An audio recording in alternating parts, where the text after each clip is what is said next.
सन 1806 का वो धुंधल का, जब भारत के आकाश पर गुलामी की गहरी छाया छाई हुई थी। अंग्रेजी हुकूमत अपने साम्राज्य के विस्तार में लगी थी और भारतीय सिपाही उनके लिए महज एक औजार बनकर रह गए थे। उत्तर प्रदेश के बलिया जिले के नगवा गांव में जन्मा मंगल पांडे एक साधारण ब्राह्मण परिवार से था, पर उसकी नसों में देशभक्ति उबाल खा रही थी।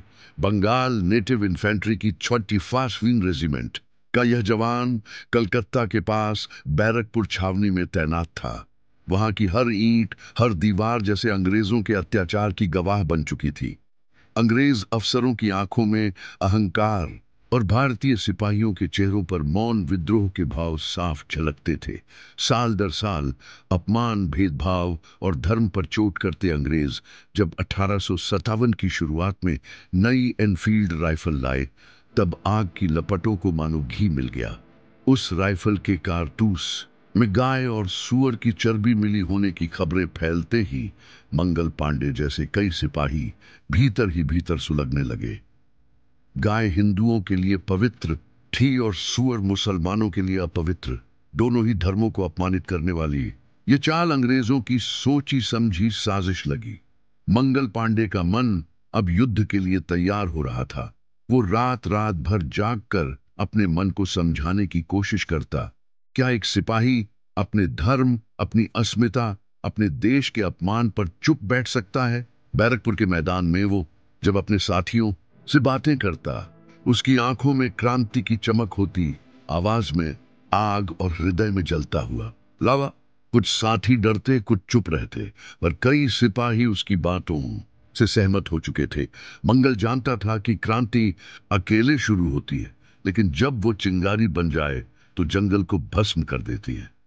29 मार्च 1857 की वो दोपहर इतिहास के पन्नों पर आग बनकर दर्ज होने वाली थी। मंगल पांडे ने उस दिन बिना किसी आदेश के अपनी राइफल उठाई और अंग्रेज अफसरों के खिलाफ बगावत का बिगुल बजा दिया। बैरकपुर की जमीन पर वो अकेला सिपाही खड़ा था और सामने खड़े थे अंग्रेज कमांडर ह्यूसन और बेके, जो सोच भी नहीं सकते थे कि एक हिंदुस्तानी उनके साम्राज्य को खुलेआम चुनौती देगा। लेकिन मंगल पांडे के कदम डगमगाए नहीं, उसकी आंखों में डर नहीं, सिर्फ आक्रोश और इनकलाब की लहर थी। वो दौड़ा, चिल्लाया, ये कारतूस हमारे धर्म का अपमान है, अब हम और नहीं सहेंगे। फिर उसने गोली चला दी। अंग्रेज ह्यूसन जमीन पर गिर पड़ा। बेके भागा, पर मंगल ने पीछा नहीं छोड़ा। बैरकपुर की हवा में उस दिन पहली बार बगावत की गूंज गूंजी। कई सिपाही हक्के बक्के थे, कुछ उसके साथ आना चाहते थे, पर डर के कारण कदम पीछे खींच लिए। मंगल जानता था उसका अंत निकट है, लेकिन वो क्रांति की पहली चिंगारी छोड़ चुका था। अफसरों ने उसे पकड़ लिया, जमीन पर गिरा दिया गया, पीटा गया, लेकिन उसकी आंखों में अभी भी वही आग थी। एक सच्चा सिपाही जो अपनी धरती के लिए जिया और अब शान से मरने को तैयार था। उसकी गिरफ्तारी हुई, कोर्ट मार्शल बैठा और 6 अप्रैल को उसे फांसी की सजा सुनाई गई। लेकिन डर ये था कि कहीं उसकी मौत और बगावत को हवा ना दे दे, इसलिए तय तारीख से पहले 8 अप्रैल 1857 को सुबह सवेरे उसे बैरकपुर की कोठरी चढ़ा दिया गया। पर वो क्या जानते थे कि 8 अप्रैल 1877 की वह सुबह, जब मंगल पांडे बैरकपुर की कोठरी से फांसी के तख्ते की ओर ले जाया गया, तब अंग्रेज अफसरों की आंखों में डर था, क्योंकि उन्हें यह समझ आ गया था कि एक अकेले सिपाही ने वह कर दिया है जो सैकड़ों भाषण और हुकूमतें नहीं कर पाईं। उसने सवाल खड़े कर दिए थे, और जब सिपाही सवाल पूछने लगे तो सत्ता कांपने लगती है। मंगल की फांसी से पहले ही उसकी कहानी मेरठ की छावनी, लखनऊ की गलियों, दिल्ली के लाल किले और झांसी की हवाओं तक पहुंच चुकी थी। उस दौर में चिट्ठियां भले धीरे चलती थीं, लेकिन क्रांति की बातें बिजली की तरह फैलती थीं। बैरकों में खड़े सिपाही अब हर कारतूस को शक की नजर से देखने लगे थे और मन ही मन ये सवाल पूछने लगे थे, हम कब तक सहेंगे? मेरठ की 3वीं कैवलरी और 11वीं इन्फेंट्री में तो जैसे लावा फूटने ही वाला था। 24 अप्रैल को सिपाहियों को आदेश मिला कि वे नई एनफील्ड राइफल के कारतूस का अभ्यास करें। 85 सिपाहियों ने साफ इनकार कर दिया। अंग्रेज अफसरों के सामने ये खुला विरोध था और उन्हें तुरंत गिरफ्तार कर लिया गया। 9 मई को उन 85 सिपाहियों को खुले मैदान में हथकड़ियों में जकड़कर सजा दी गई ताकि बाकियों को डराया जा सके। लेकिन वो दिन यानी 10 मई 1857 इतिहास के लिए एक नया अध्याय बन गया।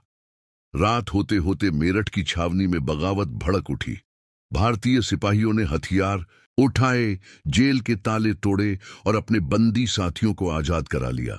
ब्रिटिश अफसरों के बंगले जलाए गए और ये सिपाही निकल पड़े दिल्ली की ओर, लाल किले की तरफ, जहां बैठा था मुगल वंश का अंतिम बूढ़ा बादशाह बहादुर शाह जफर। मेरठ से दिल्ली की दूरी केवल भौगोलिक नहीं थी, वो एक प्रतीक थी। और जब विद्रोही सिपाही दिल्ली पहुंचे तो उन्होंने बहादुर शाह जफर को भारत का सम्राट घोषित किया। बूढ़े बादशाह ने जब देखा कि सैकड़ों सिपाही उसके दरबार में आ खड़े हुए हैं और उसे उम्मीद की एक लौ मान रहे हैं, तो वर्षों की बेबसी के बाद उसमें भी एक चिंगारी जागी। वह अब केवल एक शायर नहीं था, वह बन गया था स्वतंत्रता संग्राम का प्रतीक। अंग्रेज हैरान थे। उन्हें अंदाजा नहीं था कि एक सैनिक की फांसी से निकली आग इतने बड़े विद्रोह में बदल जाएगी। पर यही तो इतिहास का नियम है, जब अन्याय बढ़ता है तो कभी न कभी कोई खड़ा होता है। मेरठ के बाद विद्रोह की ज्वाला झांसी पहुंची, जहां एक और चिंगारी सुलग रही थी, रानी लक्ष्मीबाई। जब अंग्रेजों ने झांसी पर कब्जा करने की कोशिश की, रानी ने युद्ध का बिगुल बजा दिया। कानपुर में नाना साहब पेशवा ने मोर्चा संभाल लिया। लखनऊ में बेगम हजरत महल ने अपने बेटे के लिए राजपाट का दावा ठोंका और अंग्रेजों को उखाड़ फेंकने की ठान ली। इन तमाम घटनाओं की जड़ में थी वही भावना, वही रोष जिसे मंगल पांडे ने जन्म दिया था। एक एक शहर में क्रांति की लहर दौड़ रही थी।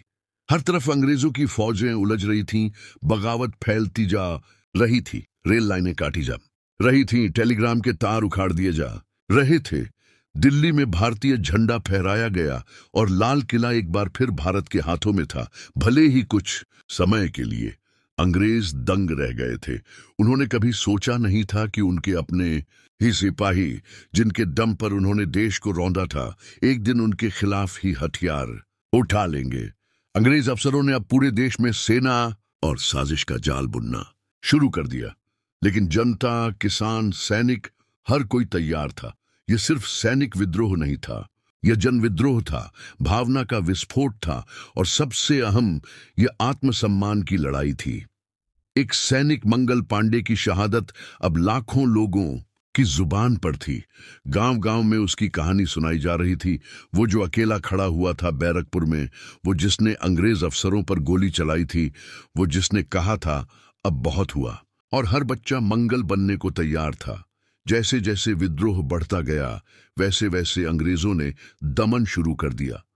जगह जगह नरसंहार, फांसी, जलती बस्तियां, लेकिन आग बुझती नहीं थी। दिल्ली से लेकर अवध तक देश में बगावत की चिंगारी को कोई रोक नहीं पा रहा था। मंगल पांडे अब सिर्फ एक नाम नहीं था, वो बन चुका था प्रतीक, स्वतंत्रता की पहली गर्जना। 1856 की वह गर्मियां सिर्फ मौसम की नहीं थीं, वह समय था जब पूरा भारत तप रहा था क्रांति की आंच में, जब गुलामी की जंजीरों से आजादी की टकराहटें साफ सुनाई देती थीं। मंगल पांडे की शहादत से उपजी उस चिंगारी ने अब देश के अलग अलग कोनों में भयानक रूप ले लिया था। मेरठ, दिल्ली, झांसी, कानपुर, लखनऊ, हर जगह भारतीय सिपाही और आम जनता एक साथ उठ खड़े हुए थे और अंग्रेजों के हजारों साल पुराने शासन की नींव हिलने लगी थी। कानपुर में पेशवा नाना साहेब ने ब्रिटिश अधिकारियों के सामने विद्रोह का बिगुल बजा दिया। अंग्रेजों ने उनके राजपाट को मान्यता देने से इनकार कर दिया था, जिससे उनके भीतर गुस्सा और अपमान था। और अब जब मौका मिला तो उन्होंने नारा बुलंद किया, हम अपने हक के लिए लड़ेंगे। नाना साहेब के साथ खड़ा था एक अजेय योद्धा, तात्या टोपे, जो रणनीति, साहस और गति का प्रतीक था। उनकी फौजें ऐसी फुर्ती से हमला करती कि अंग्रेजी अफसरों के होश उड़ जाते। कानपुर की लड़ाइयां भयानक थीं, दोनों पक्षों में जाने जा रही थीं, लेकिन हर गोली के पीछे एक संदेश था, हम अब गुलाम नहीं रहेंगे।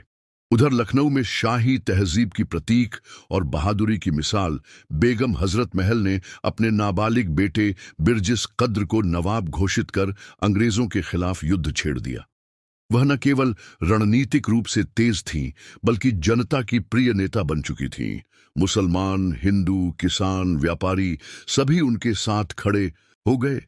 लखनऊ की सड़कों पर अंग्रेजी सेना को जूझना पड़ा। घर घर से बंदूकें निकलीं और बेगम हजरत महल ने यह साबित कर दिया कि एक माँ, एक रानी और एक देशभक्त तीनों रूप एक साथ लड़ सकते हैं। और इसी समय इतिहास ने जन्म दिया एक और अद्वितीय योद्धा को, झांसी की रानी लक्ष्मीबाई। अंग्रेजों ने उनके राज्य को डॉक्ट्रिन ऑफ लैप्स के तहत हड़पने की कोशिश की, यह कहकर कि उनके दत्तक पुत्र का उत्तराधिकार मान्य नहीं है। यह बात रानी को स्वीकार नहीं थी। उन्होंने अपनी तलवार निकाली और कहा, मैं अपनी झांसी नहीं दूंगी। और फिर वह बन गई भारत की सबसे प्रसिद्ध महिला योद्धा। झांसी का किला, जो पहले शांत महलों और मंदिरों से भरा रहता था, अब युद्ध की तैयारी से गूंजने लगा। रानी लक्ष्मीबाई ने महिला सैनिकों की एक विशेष टुकड़ी बनाई, दुर्गा दल, और खुद घोड़े पर चढ़कर तलवार चलाने लगी। अंग्रेजों ने झांसी पर चढ़ाई की तो उन्हें अंदाज नहीं था कि उनका सामना किससे होने वाला है। रानी ने वीरता से युद्ध किया, तलवार लेकर दुश्मनों के बीच कूद गईं, और जब झांसी पर कब्जा हो गया तो उन्होंने अपने पुत्र को पीठ पर बांधा और घोड़े पर सवार होकर कालपी की ओर निकल गईं। ये दृश्य आज भी हर भारतीय के सीने में धड़कता है। झांसी से बाहर निकलकर रानी ने तात्या टोपे से मिलकर एक और फौज तैयार की। कालपी में भयंकर युद्ध हुआ, लेकिन जैसे जैसे समय बीतता गया, अंग्रेजों ने अपनी पूरी ताकत झोंक दी। राइफलें, टोपें और धोखा। दिल्ली में बहादुर शाह जफर के लाल किले को अंग्रेजों ने घेर लिया। महीनों चले संघर्ष के बाद अंग्रेज अंदर घुसे और बूढ़े जफर को बंदी बना लिया गया। क्रांतिकारियों को गोली मारी गई, कत्ल किया गया, और फिर जो हुआ वह भारत के इतिहास का सबसे काला अध्याय बन गया। बहादुर शाह जफर को रंगून भेज दिया गया, उनकी बेटियों को गुलामी में बेचा गया और उनके बेटों को मारकर उनके शव दिल्ली के गेट पर टांग दिए गए। ये था अंग्रेजों का संदेश, हम क्रांति को जड़ से उखाड़ देंगे। पर वे यह भूल गए कि यह क्रांति एक विचार बन चुकी थी, एक लहर जो अब थमने वाली नहीं थी। भले ही कई मोर्चे ढह गए, झांसी अंग्रेजों के हाथ लग गई, रानी लक्ष्मीबाई ग्वालियर की लड़ाई में वीरगति को प्राप्त हुई, नाना साहेब भूमिगत हो गए, तात्या टोपे को पकड़ा गया और फांसी दी गई, लेकिन जनता के दिलों में जो जाग चुका था, वह स्वराज्य का सपना, उसे कोई मिटा नहीं सकता था। अब हर बच्चा मंगल पांडे, हर मां झांसी की रानी, हर नौजवान तात्या टोपे बनना चाहता था। गांवों में लोरियां बदली जा रही थीं, सो जा बेटा वरना गोरे आएंगे, और तू उठकर बंदूक उठाएगा। जब कोई भावना बच्चों के झूले तक पहुंच जाए, समझो क्रांति अमर हो चुकी है। अंग्रेज चाहे जितना भी दमन करें, उन्होंने भारत को हिला देने वाले इन क्रांतिकारियों से वह पहली लड़ाई हार ली थी, जो भावना की थी, आत्मसम्मान की थी, स्वतंत्रता की थी। 1857 की वह महागाथा, जिसमें लाखों लोगों ने अपने प्राणों की आहुति दी, भारत की आत्मा को झकझोर देने वाली थी। और भले ही इतिहास की किताबें इसे सिपाही विद्रोह कहकर छोटा कर दें, लेकिन असलियत यह है कि यह भारत का पहला संगठित, साहसी और व्यापक स्वतंत्रता संग्राम था।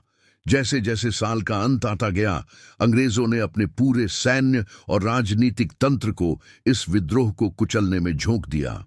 दिल्ली, जो क्रांति का प्रतीक बन चुकी थी, सितंबर 1857 में अंग्रेजों के हाथ फिर से आ गई। लेकिन वह दिल्ली अब वैसी नहीं रही। लाल किला खून से रंगा था, सड़कों पर लाशों का ढेर था, और बहादुर शाह जफर को पकड़कर जब रंगून भेजा गया तो साथ ही चला गया भारत की आखिरी मुगल सत्ता का परछाई।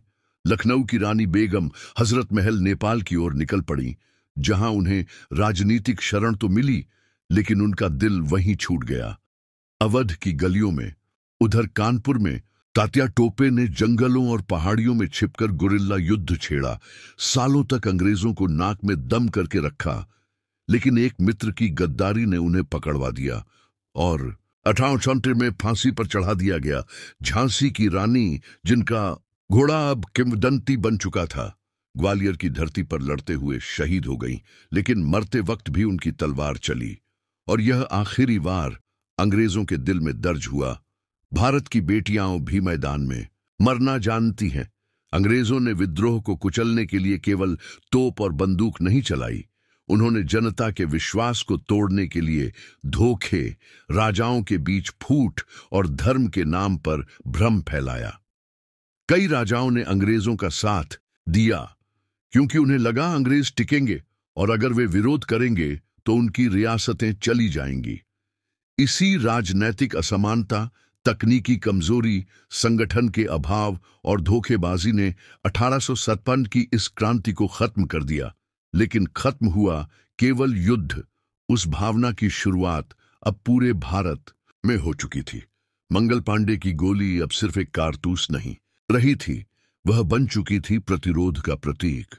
भारत की जमीन ने पहली बार यह जाना कि एक सैनिक, एक रानी, एक शिक्षक, एक किसान सब मिलकर एक साम्राज्य से लोहा ले सकते हैं।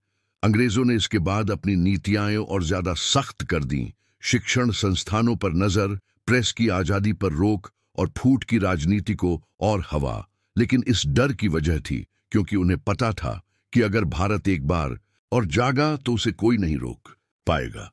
यही कारण था कि 1857 के बाद नई क्रांति की चुपचाप तैयारी शुरू हो गई। बंगाल में शिक्षा, पंजाब में जनचेतना, महाराष्ट्र में समाज सुधार और हर जगह एक ही बात कही जा रही थी, हम फिर लड़ेंगे। इतिहास में यह शायद पहली बार हुआ था कि एक असफल क्रांति आगे आने वाली क्रांतियों की नींव बनी।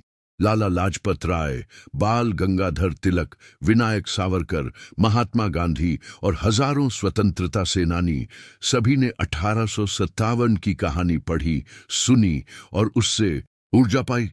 सावरकर ने इसे भारत का पहला स्वतंत्रता संग्राम कहा और यह नाम अमर हो गया। गांवों में अब भी बुजुर्ग मंगल पांडे की कहानी सुनाते थे और बच्चों की आंखों में चमक आ जाती थी, जैसे कोई छुपा हुआ दीपक जल उठा हो। झांसी की रानी की गाथा गीत बन गई। खूब लड़ी मर्दानी, वह तो झांसी वाली रानी थी और हर बच्ची उस रानी को अपने अंदर ढूंढने लगी। ये कहानियां हों अब केवल इतिहास नहीं थीं, ये बन चुकी थीं भारत की आत्मा। 1857 के क्रांतिकारी हारकर भी जीत गए थे क्योंकि उन्होंने भारत को यह एहसास दिला दिया था कि गुलामी विकल्प नहीं है और एकजुट होकर लड़ो तो कोई हुकूमत टिक नहीं सकती। एक अकेले सिपाही की गोली से शुरू हुआ आंदोलन लाखों दिलों की गरज बन गया था। मंगल पांडे की आत्मा आजादी के हर आंदोलन में जीवित रही। जलियांवाला बाग में चंद्रशेखर आजाद की बंदूक में, भगत सिंह की मुस्कान में और गांधी के नम्र प्रतिरोध में। 1877 ने भारत को एक नई दिशा दी। यह बताया कि हम बंटे हुए नहीं रह सकते, कि धर्म, जाति, भाषा से ऊपर है देश और कि अगर हर भारतीय एक साथ बोले नहीं मंजूर तो कोई साम्राज्य टिक नहीं सकता। भारत ने स्वतंत्रता भले ही 1947 में पाई हो, लेकिन उसकी आत्मा 1857 में ही आजाद हो गई थी। मंगल पांडे, रानी लक्ष्मीबाई, तात्या टोपे, नाना साहेब, हजरत महल, ये केवल नाम नहीं है, ये हैं वह बीज जिनसे स्वतंत्र भारत का वट वृक्ष खड़ा हुआ। और जब जब भारत पर संकट आएगा, जब जब किसी युवा को अपने देश से प्यार जताना होगा, तो वह इन्हीं नायकों की ओर देखेगा और कहेगा, 1857 न होता तो मैं आजाद न होता। यह एक असफल विद्रोह नहीं था, यह था भारत का पहला जागरण। और इस जागरण की गूंज आज भी हर भारतीय के दिल में बजती है।